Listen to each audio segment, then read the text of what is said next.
Hello everyone, today I'll show you how to toggle on or off the display blood splatters on player in Nioh 3.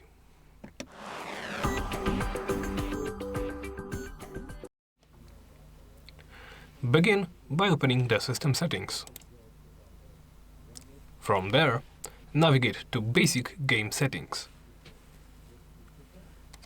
Here, swap to the fourth page, as you can see at the bottom.